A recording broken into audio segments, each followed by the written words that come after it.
The text came at 11:07 a.m. Shopping all day with Ashley, 2 hearts, don't wait for me. I stared at my phone, the message glowing like a small casual bomb. It looked harmless, playful even, but something inside me tightened. My gut whispered what my mind didn't want to hear. I set my coffee down and read it again. Shopping all day with Ashley. Ashley, her best friend. The one who just posted an Instagram story. Sitting at a nail salon alone. Lena and I had been married 8 years. We weren't perfect, but we were solid, or at least I thought we were. We shared a small home just outside the city, 2 dogs, and a rhythm built on years of small compromises and quiet affection. But lately something had shifted. She was distant, too often smiling at her phone, guarding it like a secret. Late-night work messages.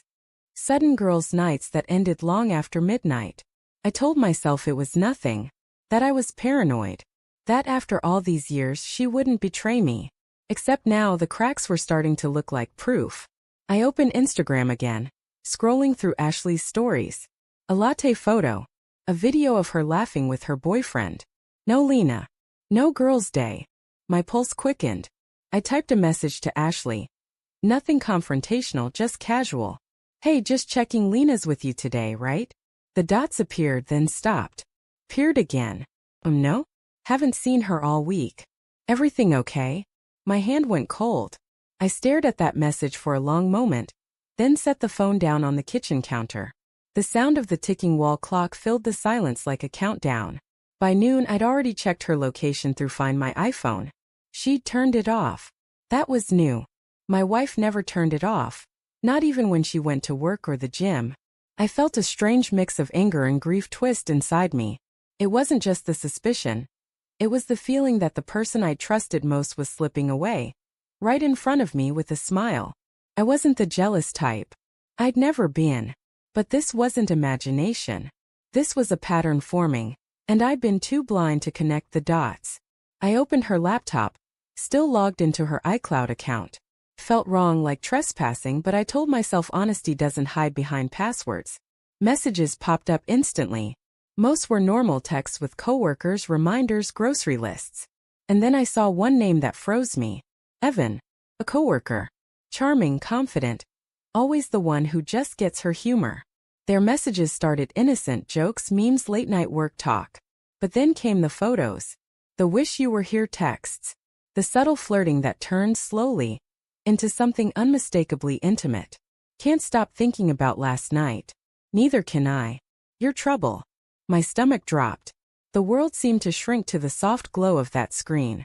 My wife, the woman who once cried when I surprised her with dinner on her birthday, was sending heart emojis to another man. I scrolled until I found today's thread. Evan. Still good for noon? Lena, of course. Told him I'm shopping with Ashley again. You're bad for me, grinning face with sweat. Evan, I'll make it worth it. I stopped breathing. I didn't text her right away. My hands trembled too much to type. I sat on the couch, phone in hand, trying to decide what hurt more, the lie or how easily she told it. I thought of the mornings we'd shared coffee in this same kitchen, the nights we'd fallen asleep tangled together, whispering about our future. Was any of it real? Or was she just pretending while planning these shopping trips with someone else? Anger finally pushed its way through the grief. But I didn't want to shout. Not yet. I wanted her to see that I knew. So I typed 4 words, calm, deliberate, final. Say hi to Evan. Then I hit send. It took less than 3 minutes for my phone to ring. Daniel. Her voice was panicked, breathless. What are you talking about? I didn't answer. How do you even? I could hear traffic in the background. She was outside, probably still with him.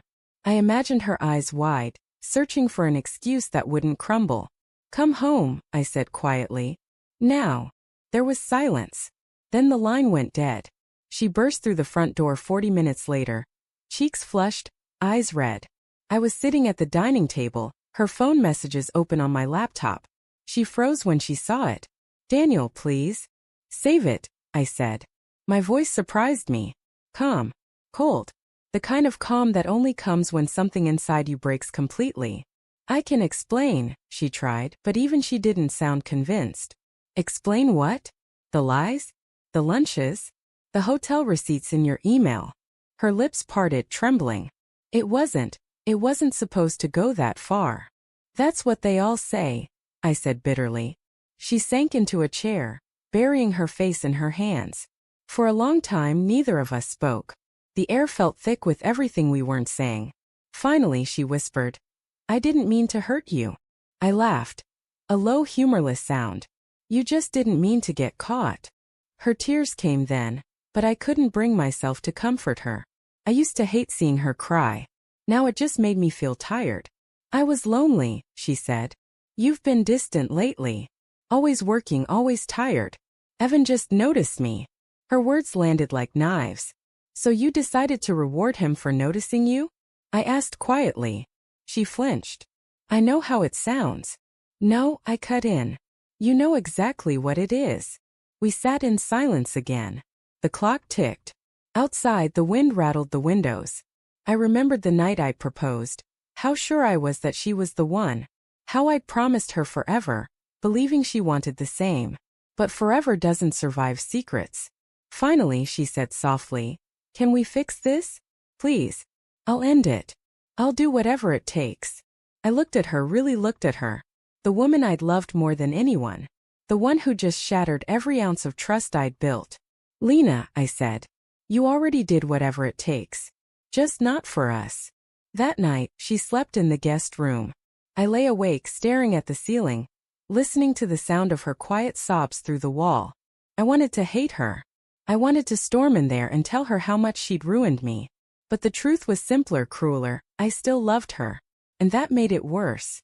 Love doesn't vanish overnight. It lingers like a wound that refuses to close.